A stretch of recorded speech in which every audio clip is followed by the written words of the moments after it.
The man known to history as Ulysses S. Grant was born as Hiram Ulysses Grant on the 27th of April 1822 in Point Pleasant, a small rural community in the southwest of the relatively young state of Ohio. His father was Jesse Root Grant, a farmer, tanner, and leather merchant who hailed originally from Pennsylvania, and who could trace his ancestry in America back to the first establishment of the Massachusetts Bay Colony in 1630. Jesse had moved westwards along with so many Americans in the early 19th century in search of new opportunities as the United States expanded from the east coast of North America. Ulysses' mother was Hannah Grant, originally Hannah Simpson. Her ancestry lay amongst the Presbyterian Scots, who had moved from Scotland to Ulster in the north of Ireland during the 17th century, and then emigrated again in great numbers from Ireland to North America in the course of the 18th century. She had married Jesse Grant in 1821, and Ulysses was their first child. She was a deeply religious woman, and Ulysses is believed to have taken after his mother more than his father, although he might well have acquired his anti-slavery stance from Jesse, who was a proclaimed abolitionist, meaning that he wished for slavery to be brought to an end throughout the United States. Ulysses would grow up in a large household, as he had 5 siblings: Simpson, Clara, Orville, Jenny, and Mary. The family was well enough off that Ulysses was provided with a substantial education at numerous private schools. This included a stint at the Rankin Academy in 1838. This was run by John Rankin, a noted abolitionist and educator who was prominent in running the Underground Railroad at the time. This was a system of safe houses and transport networks which abolitionists in America used to help escape slaves in the southern states of America to flee from slavery. Grant was growing up at a time when the United States was expanding swiftly, having largely been confined to a series of states along the eastern seaboard of North America in the 18th century. American eyes were turning west from 1800 onwards, with expansion towards the Great Lakes in the north and westwards towards the Mississippi River and the border with Spain's colonial possessions in Texas, New Mexico, and California. Beyond this territorial expansion, the social fabric of the country was shifting dramatically. Under British rule, slavery had been practiced throughout the colonies, though it was engaged in to a much greater extent in the southern colonies of Virginia, the Carolinas, and Georgia, with their sprawling cotton and tobacco plantations. Change was on the way, though, as by 1800 a number of northern states, including New York, Pennsylvania, and Massachusetts, inspired by the abolitionist movement, had banned slavery. By the time of Grant's birth, others, such as New Jersey, had become free states, while the period of his youth and adolescence saw the states directly to the west, such as Illinois and Michigan, follow their more liberal neighbors to the east. But the southern states remained unswerving in their defense of the institution of slavery, and so the stage was already being set during Grant's youth for a titanic struggle between the northern and southern states. Ultimately, Ulysses would find himself foisted into the conflicts of American society in the mid-19th century owing to a decision made by his father in 1839. At this time, when Ulysses was still just 17, his father requested an acquaintance to nominate his son to the United States Military Academy at West Point in the state of New York, then, as now, the leading military academy in the United States. The application was successful, though, owing to an error in his registration, Hiram Ulysses Grant was recorded as Cadet Ulysses S. Grant on entry. This new name stuck. Grant was initially skeptical about life at West Point, but he eventually grew into it, acquiring a reputation while there for his equestrian skills. Though, more broadly, he was only an average pupil. When he graduated in June 1843, he did so ranked 21st of 39 cadets in his class. Having finished at West Point, he was quickly appointed to the 4th Infantry Division and sent to St. Louis in the state of Missouri as a brevet second lieutenant. Grant seems to have been relatively uncommitted to a military career at this point and considered this a temporary posting, from which he might retire in a year or two. Yet it was a highly significant period in other ways. While at West Point, Grant had befriended Frederick Tracy Dent, a fellow cadet who was slightly older than Ulysses. Dent originally hailed from Whitehaven near St. Louis, and Grant became a regular visitor at the Dent household following his arrival in Missouri. He had soon struck up a relationship with Dent's sister, Julia, and in 1844 they were engaged. The union, though, would not be formalized into a marriage for another 4 years, as war on the southern border interrupted their plans in this regard. The war, which erupted in 1846, was the direct result of the contentious position of Texas between the United States and Mexico, traditionally part of Spain's colonial possessions in Central America. Texas had become part of Mexico when the country acquired independence from its mother country, Spain, in the early 1820s. However, Texas's position within the broader Mexican state was always contentious, and in 1836 it broke away into a new Republic of Texas. Thereafter, it gravitated towards the US, and when he was elected as president late in 1844, a major plank of James Polk's policy platform was expansion of the United States into Texas. This was duly accomplished in 1845 with the formal annexation of the Republic of Texas. However, Mexico was unwilling to accept this new dispensation. In particular, a boundary dispute arose over where the new border between the US and Mexico should lie, Polk's administration favoring the Rio Grande, and the Mexican government arguing that the frontier should be located along the more northerly Nueces River. These issues spilled over into war in 1846. Grant's role in the war was limited as a junior officer, but also formative in its own way, as he fought at the Battle of Palo Alto, the first major clash of the war, near Brownsville in Texas on the 8th of May 1846. It was also the first time Grant had seen active combat. He subsequently served as a regimental quartermaster further west, towards California, and then in Mexico itself in 1847. He earned a commendation for his role in the Battle of Molino del Rey, fought near Mexico City in September 1847. And so, while he did not have any major command during the US-Mexican War, it is increasingly viewed as an important period in his career as a military commander. It was between 1846 and 1848 that Grant gained his first experience of warfare, and it was to be the only war he fought in prior to the outbreak of the Civil War in 1861, and as such, it must be considered his most active training period for the later conflict. Ultimately, the US-Mexican War ended in a total US victory. Having secured the border regions in the opening months of the conflict, General Winfield Scott advanced into Mexico itself in the spring of 1847, eventually occupying Mexico City, a campaign which Grant was involved in. The resulting Treaty of Guadalupe Hidalgo, agreed in February 1848, saw Mexico acknowledge US control over Texas, while the Rio Grande was established as the border between the two nations. Consequently, while the US did not take the opportunity provided by its complete military victory to acquire further land from Mexico, the peace essentially consolidated its position in Texas and established the modern border between the two countries. In the aftermath of the US-Mexican War, Grant returned to St. Louis and married Julia Dent. Theirs was a close relationship, though initially it caused a rupture between Grant and his parents, who were discontented with the Dents being slave owners, despite their family squabbling, which continued with varying degrees of intensity for decades to come. There is little doubting Ulysses and Julia's affection for one another. She had a cast in her left eye and squinted as a result of it, a characteristic which years later, when Ulysses became president, she considered having surgery to correct. He vetoed the idea, stating that he loved her just as she was. Evidently, it was Julia's liveliness and other character traits which made Ulysses devoted to her. Eventually, they would have 4 children, 3 boys, Frederick, Ulysses Jr., and Jesse, and a girl named Ellen. But Ulysses and Julia's early family life was repeatedly interrupted by Grant's military postings. In the years following the US-Mexican War, he was moved around several times to different military commands in Detroit and New York State. But it was finally to California that he was dispatched in the early 1850s. Gold had been discovered out on the West Coast, and as settlement increased there around the middle of the century, a heightened military presence was needed. Julia was heavily pregnant at the time, and Grant was forced to leave her in the east, while he headed west.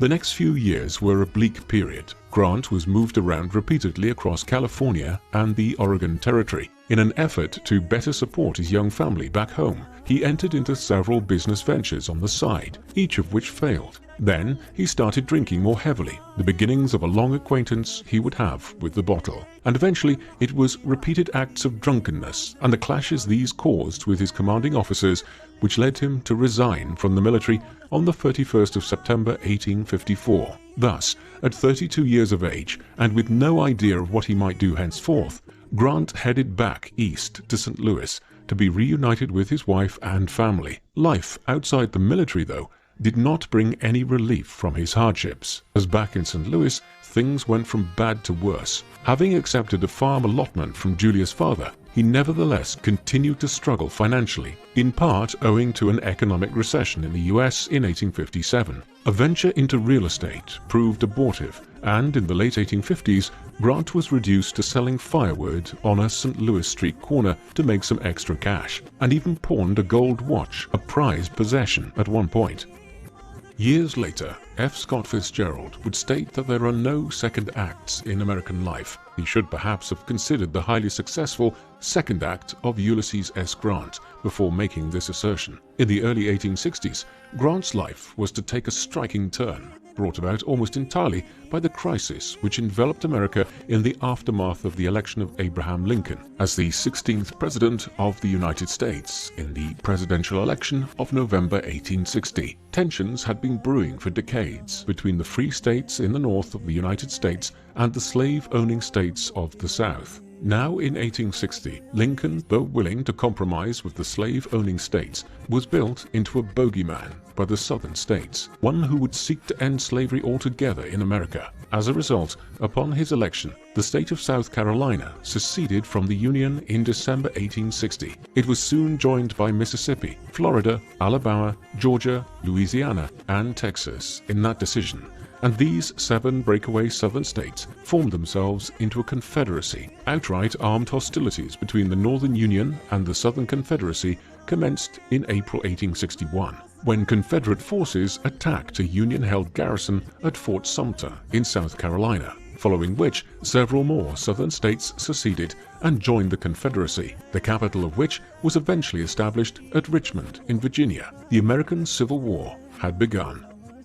Upon the outbreak of hostilities in the spring of 1861, Grant rejoined the army after a near 7-year absence. In the initial stages of the conflict, he was involved in efforts to recruit and train forces in Missouri and Illinois, but it was not long before he had been given a command in southern Illinois, based on his previous military experience. He would spend the first year of the war operating in the border region between southern Illinois and Kentucky, and further south towards Tennessee, playing a delicate balancing act in areas where military heavy-handedness was frowned upon in the hopes that these communities straddling the North and the South could be won over to the Union cause. At the beginning of 1862, frustrated by his lack of major commands, Grant sought and received permission from General Henry Halleck to undertake an offensive campaign. Campaigning south with 25,000 men, he won one of the first major victories of the war for the Union, when he besieged and captured Fort Donelson on the River Cumberland in Tennessee. About 15,000 Confederate troops in total were captured in the engagement. Moreover, Grant had proved his daring and activist approach. When the commander of Fort Donelson had inquired as to what terms of surrender might be offered, Grant had replied that the only terms he was prepared to offer were unconditional surrender, as he intended to move presently against the fort. As a result of his actions at Fort Donelson, Grant was now promoted to the rank of Major General. 2 months later, he was the major Union commander at the Battle of Shiloh in Tennessee on the 6th of April 1862, where over 100,000 Union and Confederate troops fought. Grant was theoretically victorious and repelled the Confederate incursion into the region, but it was a Pyrrhic victory, which resulted in over 10,000 Union troops being either killed or wounded. Grant's reputation, which had soared following the seizure of Fort Donelson, was now damaged. This was probably not aided by reports of his drinking. While we can probably dismiss legendary tales about Grant keeping a barrel of whiskey outside his tent while on campaign during the Civil War, there seems to be much truth to allegations that he was a heavy binge drinker on occasion, although one who often abstained for considerable periods of time. The most likely scenario suggests that Grant was prone to bouts of heavy drinking, but rarely drank heavily when he knew some important task lay ahead of him. Despite these setbacks, before the end of 1862, Grant had convinced his superiors to allow him to proceed towards Mississippi, where he planned to seize Vicksburg, one of the Confederates' major strongholds on the Mississippi River. This he duly succeeded in accomplishing 6 months later, when it finally surrendered on the 4th of July 1863. Grant's actions here were particularly notable, as the Vicksburg campaign ensured Union control of the Mississippi River, effectively cutting the Confederacy in two, between those states further to the west and the core of the southern states to the east of the Mississippi. While Grant was making a major name for himself in Tennessee and Mississippi, the war was proceeding with mixed results for both sides. While 1861 had seen the outbreak of the war and the consolidation of the Confederacy, in 1862 it settled into a particularly intense campaign in the eastern states around Virginia, Maryland, and Delaware, where the Union and Confederacy were in the peculiar position of having their respective capitals less than 100 miles away from each other. But it was in 1863 that the war really turned. It was this year that Lincoln signed the Emancipation Proclamation, making the abolition of slavery in the Confederate States a stated war goal for the Union. Henceforth, it was clear that victory for the Union in the war would mean an end to the institution of slavery throughout the United States. Having won a significant victory repelling the Union forces at Chancellorsville in Virginia, the leading Confederate general Robert E. Lee undertook a campaign into the north through Pennsylvania in the early summer of 1863. This culminated in the three-day-long Battle of Gettysburg in Pennsylvania between the 1st and 3rd of July, the bloodiest engagement of the entire Civil War. Gettysburg saw Lee's Army of Northern Virginia heavily defeated, with nearly 25,000 of his 75,000-man army either killed or wounded. It was a turning point in the entire conflict, which, combined with Grant's seizure of Vicksburg to the west a day later on the 4th of July, put the Union on the offensive. It has also gone down in history as much for Lincoln's address to mark the battle the following November, in which he spoke of the great Civil War being fought to ensure that freedom shall not perish from the earth. Meanwhile, in recognition of his prowess in the field and accomplishments in the seizure of Vicksburg and other strategic sites, Grant was appointed as Lieutenant General in March 1864 and placed in overall command of the Union Army. He was now in charge of the effort to finally defeat the Confederacy and bring the war to an end. Grant's strategy was relatively simple in 1864. He intended to use the Union's numerical superiority to essentially confine Robert E. Lee's forces, protecting Richmond within the state of Virginia, while several of his sub-commanders would conduct campaigns further to the south and southwest, for instance, seizing Georgia. This strategy was broadly successful elsewhere, although despite the tightening of the noose on Richmond, Grant failed to take the Confederate capital in 1864, even after a near 2-week-long bloody engagement at Cold Harbor some 10 miles from the city ended in a stalemate. Grant's forces now settled in June 1864 into what would become a 9-month siege of the town of Petersburg, not far from Richmond. As it wore on, though, the siege of Petersburg became symptomatic of the Confederate cause in general. The breakaway affiliation was now largely confined to isolated centers of control out further west in Alabama and Texas, and a strip of land running along the east coast around Virginia and parts of the Carolinas and Georgia. By the autumn of 1864, the city of Atlanta in Georgia had been captured, and the Union Army had advanced as far as the Atlantic coast in parts of the South. As the winter set in, Lee's troops in Virginia began to desert in large numbers, owing to starvation and the general hopelessness of the Confederate cause. And by the spring of 1865, Lee's position was hopeless. The American Civil War eventually came to an end on the 9th of April 1865. A week earlier, Lee had abandoned the line which he had been trying to hold around Petersburg. Richmond was now open to a Union advance. As a result, on the 9th of April, Lee agreed to meet with Grant in the courthouse in the village of Appomattox in Virginia to negotiate the surrender of the Confederacy. Here, the two generals reminisced about their experiences in the war with Mexico nearly 20 years earlier, before getting round to the business of ending the Civil War. Grant, for his part, was authorized to negotiate that there would be few reprisals of any kind for those who laid down their weapons. As a result, when word spread west to the Confederate forces in those states, the surrender was quickly agreed to, and the last fighting occurred in Texas at the end of May. Yet the man who had been at the center of these events would never live to see the ultimate cessation of hostilities. On the 14th of April, just 5 days after Lee had surrendered to Grant at Appomattox, Abraham Lincoln was assassinated by John Wilkes Booth, a stage actor and Confederate sympathizer. In Ford's Theater in Washington, D.C., Grant himself had nearly been present with Lincoln, having turned down an offer to attend the performance with the president. Indeed, allegations flew in the days that followed that Grant was also a target of Booth and his co-conspirators. They were unsuccessful if he was. Grant lived, and Andrew Johnson, Lincoln's vice president, was sworn in as the great man's successor. The end of the war witnessed the inception of the policy of Reconstruction. On the surface, this was aimed primarily at bringing slavery to an end in the Confederate States and ending the remnants of secession in the South. But such was the manner in which slavery was ingrained into every aspect of the economy and society of the Southern states that Reconstruction would also necessarily require a massive program of social and economic reform if the Southern states were to evolve to become more like their more liberal Union neighbors to the north. Reconstruction would dominate U.S. politics during the immediate aftermath of the war and primarily throughout Grant's presidency from 1869 to 1877. Even prior to his tenure in the White House, Grant was involved in Reconstruction politics. In the months after the conclusion of the Civil War, he was sent on a tour of the Southern states at the behest of President Johnson. This was important for 2 reasons. Grant was received favorably during his travels throughout the former Confederate states, somewhat surprisingly given his position as the Union's foremost general. This indicated that he could be a unifying figure during the Reconstruction period. Secondly, Grant submitted a report to Johnson upon completion of his tour, in which he recommended a lenient approach towards the former Confederate states he had just visited, in order to help end the bitterness of the Civil War.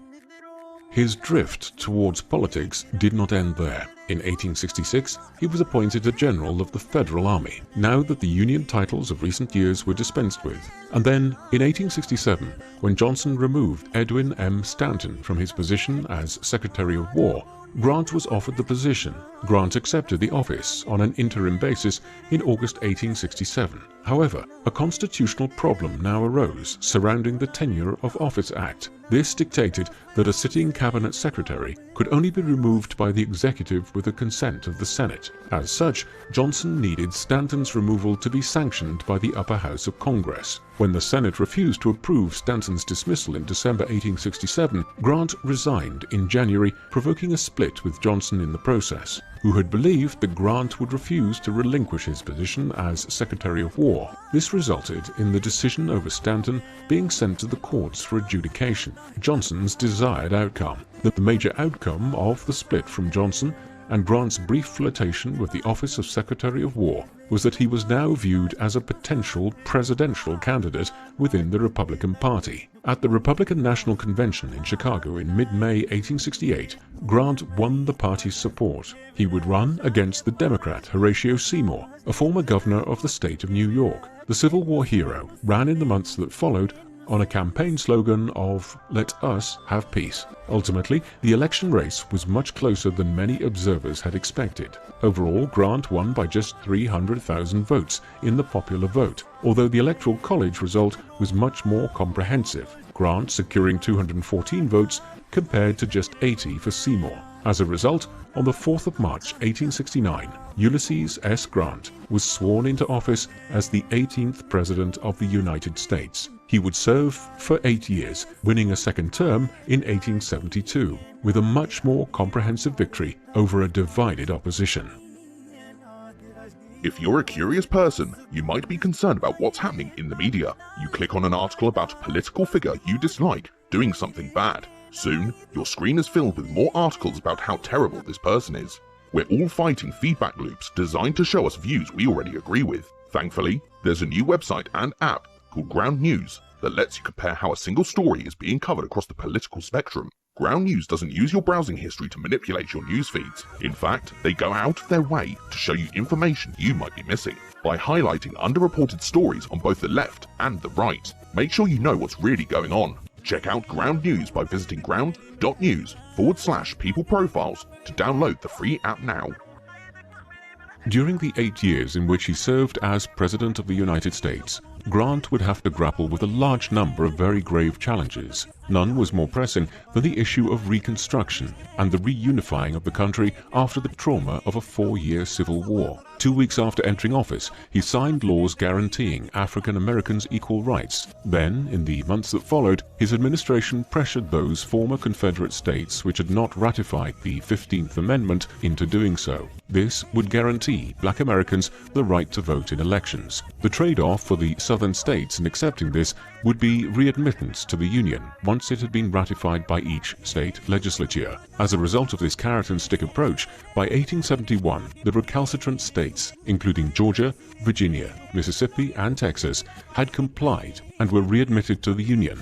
But in other respects, Reconstruction under Grant proved more difficult. Armed bands of traditional Southern conservatives sprung up across the former Confederate states in the late 1860s and early 1870s. The Ku Klux Klan was just the most prominent of these, and others, such as the Red Shirts and White League, collectively termed Redeemers, strove to use violence and intimidation to reclaim control of the southern states of the Democratic Party and force through a white supremacist agenda. In response, Grant's administration created the U.S. Justice Department and charged it with cracking down on white Redeemer movements in the South. In tandem, the Federal Army was dispatched to key sites in order to maintain law and order and defend Reconstruction. The result, it is generally acknowledged, is that Grant's administration crushed the power of the Ku Klux Klan for a generation in the South by arresting hundreds of senior members and prosecuting many of its most powerful benefactors who financed the Klan. Nevertheless, despite these efforts, it was clear by the mid-1870s that Reconstruction was largely failing,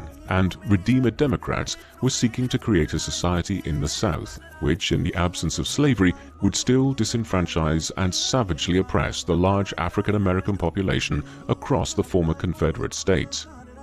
Reconstruction was intimately tied to the finances of the country. During the war, the Union government had resorted to issuing banknotes that were not backed up by the gold or silver standard. In the 19th century, all Western governments only issued money that was backed by a certain amount of gold and silver bullion reserves. The emergency caused by the Civil War had seen Lincoln's administration resorting to simply printing banknotes, resulting in considerable inflation. To correct the situation, Grant passed the Public Credit Act within 3 weeks of entering office. This essentially promised those who held banknotes issued during the Civil War that they would be repaid in coin backed by the gold and silver standard. The idea here was to curb inflation and also introduce much greater confidence into the financial system that the Civil War banknotes, termed greenback notes, were as good as real money and would not become worthless now that the war was receding in the collective memory. The overall effect of this was a continuation of the economic recovery, which had already started under Johnson's administration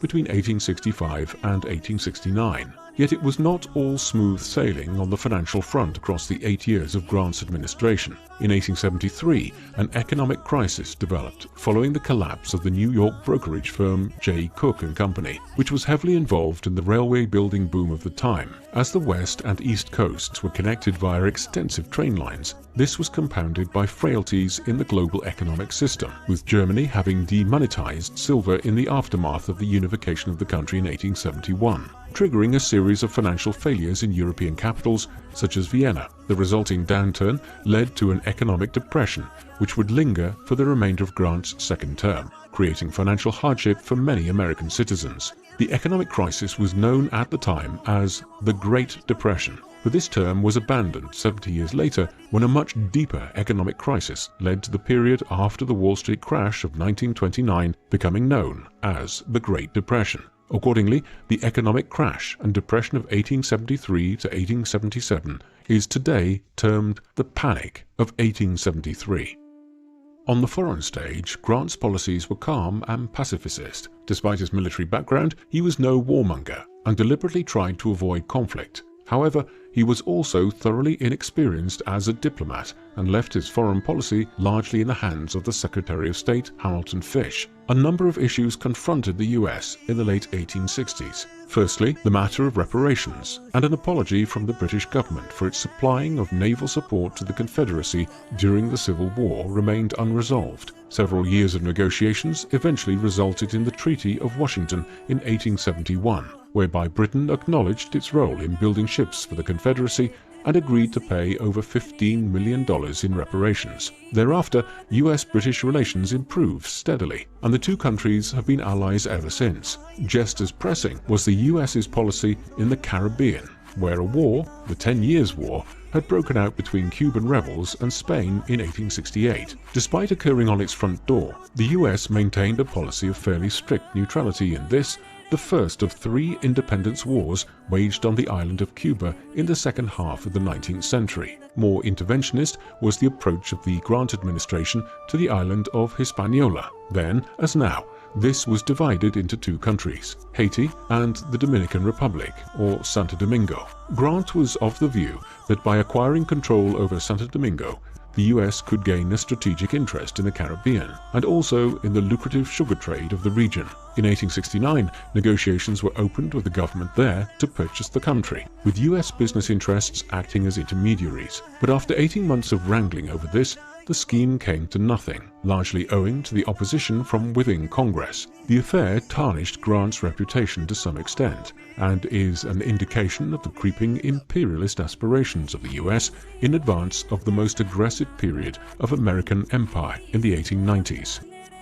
Grant's approach towards the Native American people was enlightened by 19th century standards. He was a relatively benign assimilationist, believing that the Native American people should be treated fairly and enjoined to embrace the benefits of a Western education, economy, culture, and government. This might seem like a heavy-handed form of cultural intolerance by today's standards, but for a country which counted several presidencies in the 1830s, 1840s, and 1850s, whose policies towards the Native American people had bordered on genocidal, Grant's approach was comparatively progressive. As a result, several peace treaties were negotiated with the Apache and Sioux ends of the Plains and Midwest during his first term in office, and conflict between the Native American people and the federal government was at an historic low. However, Grant's Native American policy could ultimately not escape the historical circumstances in which it was conceived. Try as he might to forge a new pathway, decades of conflict, oppression, and broken promises had created a thick air of animosity towards the US government amongst the Plains Indians. This was compounded in 1874 when gold was discovered in the Black Hills of Dakota Territory. As prospectors streamed into the region, the Sioux Indians there, led by Red Cloud, Crazy Horse, and Sitting Bull, prepared for conflict. The Great Sioux War of 1876 and 1877 was a bitter end to Grant's presidency. Though famed for the victory, Sitting Bull's Lakota Sioux Indians won over General George A. Custer at the Battle of Little Bighorn in late June 1876. The war ultimately ended in victory for the federal government. The administration of Rutherford B. Hayes, who had succeeded Grant by the time the war ended, imposed a harsh peace settlement whereby the lands of the Sioux were annexed and the Plains Indians of the region were forced into Indian reservations, a depressing end to Grant's enlightened Indian policy. In many other ways, Grant was ahead of his time. For instance, in 1875, he proposed a constitutional amendment to fundamentally weaken the ability of religious groups and churches to dominate the educational curriculum in a given state or region. Essentially, here he was calling for greater separation of church and state in a manner which was only beginning to be countenanced in the more liberal European countries. Equally, he was progressive in his advocacy for America's Jews, appointing dozens of Jewish Americans to federal office. Perhaps most unusual was his appointment of Eli S. Parker, a Seneca Indian, as his Commissioner for Indian Affairs. Yet Grant's presidency was not without scandal either. During the 1872 election campaign, the press revealed that a number of prominent members of the Republican Party had been involved in siphoning profits from the Union Pacific Railroad Company through a shady corporate entity called Crédit Mobilier. Grant, who it must be said was scrupulously honest throughout his military and political career, was not implicated directly, but the fallout, nevertheless, damaged the Republicans, and by implication, his presidency. Worse followed in 1875 with the so-called whiskey ring scandal. This had involved prominent federal officials and whiskey distillers defrauding the government out of tax revenues, facilitated by a widespread system of bribery. Again, Grant was not involved, but his private secretary, Orville E. Babcock, was, as was the Secretary of War, William Belknap. Resignations followed, but Grant again was damaged in the final 2 years of his presidency by the actions of others.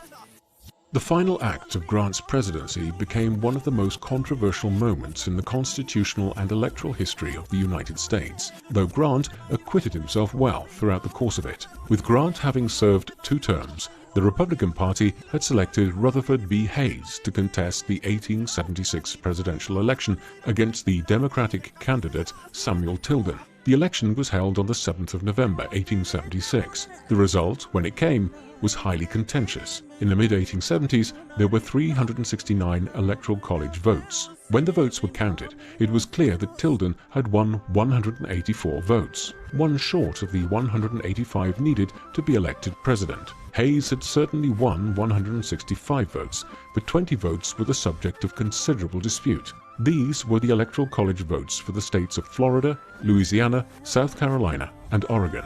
In the case of Oregon, the vote was contested as one of the electors for the state was found to be illegitimate, as he was an appointed official there, while in the other 3 states the vote was close enough that both parties claimed victory. The dispute dragged on into 1877. As it did, Grant, as the sitting president, came center stage. He instructed Congress to resolve the matter through legislative action and according to the electoral rules. He also refrained from mobilizing the army in the event of continuing disagreement, and on the 29th of January 1877, he formed an electoral commission to decide on the matter. This eventually resulted in what was to become known as the Compromise of 1877. Under its terms, Rutherford B. Hayes was elected as the 19th President of the United States, a decision which was certainly fair, as the surviving evidence indicates that Hayes had actually won the 4 states in contention, though by less than 1,000 votes in the cases of both Florida and South Carolina. As such, Hayes would enter the White House with the smallest winning margin in the U.S. electoral history, winning the Electoral College vote by 185 votes to Tilden's 184 votes. But his victory came at a cost. In return for their acceptance of the result, the Democrats demanded that federal troops, which had been stationed across the former Confederacy states in the South since the end of the Civil War, should be removed from states such as Florida, Louisiana, and South Carolina. In the aftermath of their departure, the Democrats tightened their grip on the southern states, essentially rejecting Reconstruction and opting for a harsh imposition of Jim Crow laws, which disenfranchised the free African-American community in the South of the United States. Part of Grant's legacy has been tied up in his role in the Compromise of 1877, and the manner in which it allowed for the oppression of the African-American communities of the southern states for decades to come. Yet Grant can hardly be held accountable for this. The southern states always seemed likely to set out on the path which they did in 1877, and Grant can hardly have prevented this in his final days in office. Conversely, at the time, he was widely praised for the manner in which he averted a constitutional crisis and renewed violence across the United States through his handling of the election crisis.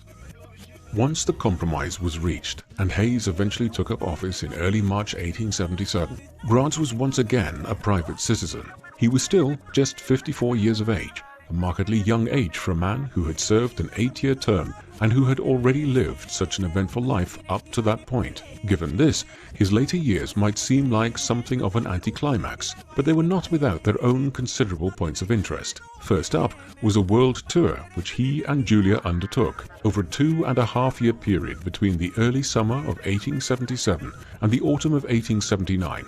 Europe was first on the itinerary, with the Grants traveling to England to meet with Queen Victoria before a long sojourn through continental Europe, in which audiences were had with Pope Leo XIII and the Chancellor of the newly established German Empire, Otto von Bismarck. Others whom they met with included Napoleon III of France and the celebrated German composer Richard Wagner. Further travel was then undertaken to the Holy Land and Egypt before returning to Europe and then heading onwards to Asia in 1879. The last leg of the world tour was the most interesting in many respects. While visiting Meiji, Japan, Grant became involved in efforts to establish a lasting peace between Japan and Qing China, during the course of which he got caught up in a conspiracy which aimed to assassinate both the Emperor Meiji and Grant himself. The Grants finally returned to the US, arriving in San Francisco in September 1879. During their long circumnavigation of the globe, Grant had received petitions from members of the Republican Party asking him to run again for the presidential office. In the 19th century, and for much of the 20th century, until the passage of the 22nd Amendment to the US Constitution by Congress in 1947, there was no legal barrier to serving more than 2 terms in office. However, tradition dictated that no one typically should serve more than 2 terms, in line with a precedent which George Washington had established. Now, however, many believed that tradition should be ignored to bring Grant back for a 3rd term.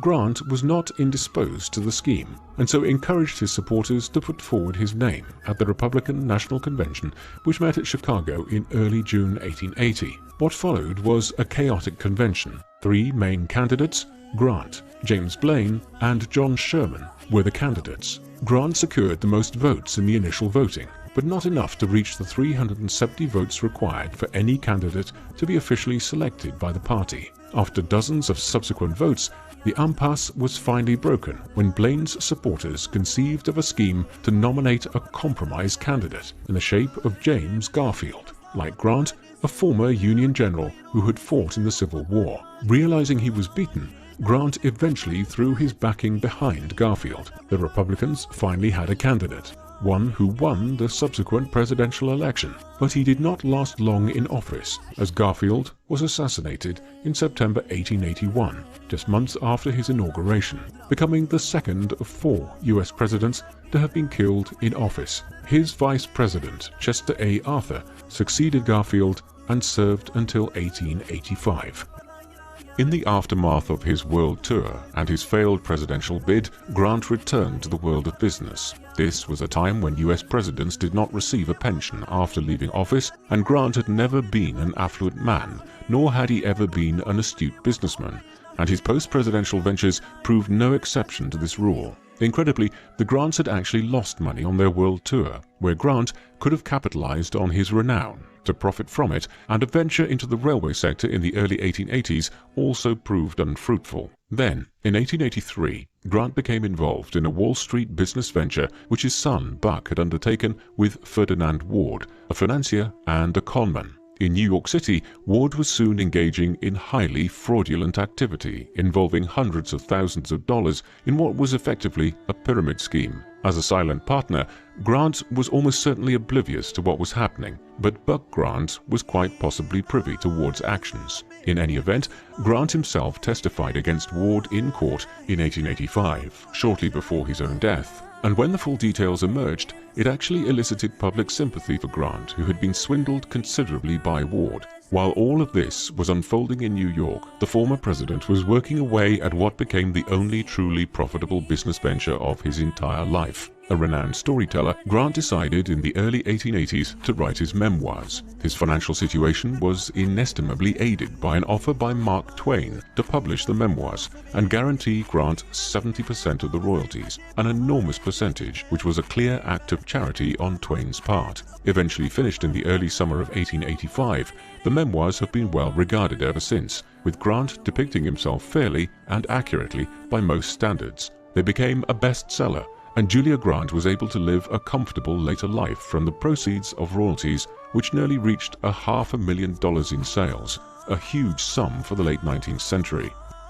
Yet Grant would never live to see his memoirs published. In the summer of 1884, he had developed a throat problem, which was subsequently diagnosed in October as throat cancer. It advanced rapidly, and Grant would ultimately die from it on the 23rd of July, 1885, just days after finishing his memoirs, and at the relatively young age of 63. Over 1.5 million people attended Grant's funeral in a long 11-kilometer procession through New York City on the 8th of August 1885. In sharp contrast to later impressions of his presidency, Grant was eulogized at the time as being comparable to George Washington. He was buried in Riverside Park, but his body was later re-entombed at the purpose-built General Grant National Memorial in the Morningside Heights neighborhood of Upper Manhattan, where it remains the largest burial tomb dedicated to an individual in the entirety of North America.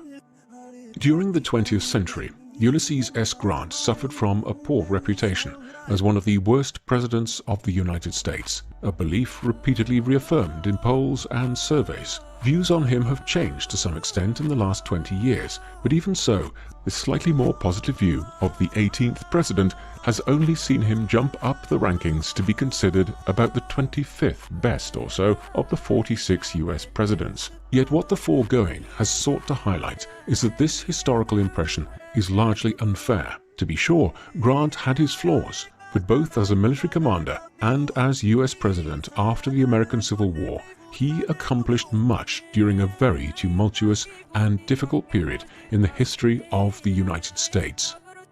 Grant's military record speaks for itself to a large extent. Early on, he gained some attention for his service during the US-Mexican War, but thereafter, owing to a number of personal motives, he drifted away from military service. The outbreak of the American Civil War, though, in 1861, brought him back into the field. In the early years of that conflict, he distinguished himself well enough to become one of the Union's senior commanders, and no one was as prominent as him in the final reduction of the Confederacy in 1864 and 1865.